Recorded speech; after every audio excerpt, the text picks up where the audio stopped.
মায়ের যে মাটির মূর্তিটা হয় ওটার উচ্চতা 21 ফুট যেটা, এবং আপনি যদি মায়ের রূপ দেখেন ওই দিনকে গয়না পরাবার পরে, ওই রূপ সামনে থেকে না দেখলে আমি বোঝাতে পারবো না। মায়ের দিকে যদি আপনি একদৃষ্টে তাকিয়ে থাকেন আপনার চোখে জল চলে আসে।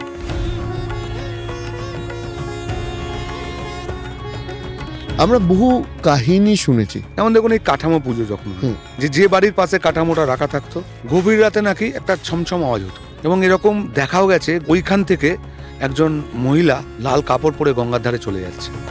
আমি একটা কথা বরাবরই বলি, সবাইকে বলি, যে আমার মায়ের কান খোলা, আমার মা জ্যান্ত, এবং আপনি যদি মন দিয়ে মায়ের কাছে কিছু চান পাবেন। শুধুমাত্র আবেগ, ভালোবাসা, ভক্তি, এবং মায়ের কাছে যে মনস্কামনা করছে সেটা তারা পাচ্ছে। আমাদের একটাই বিশ্বাস, ধর্ম হোক যার যার, বড় মা সবার। জয় বড় মা।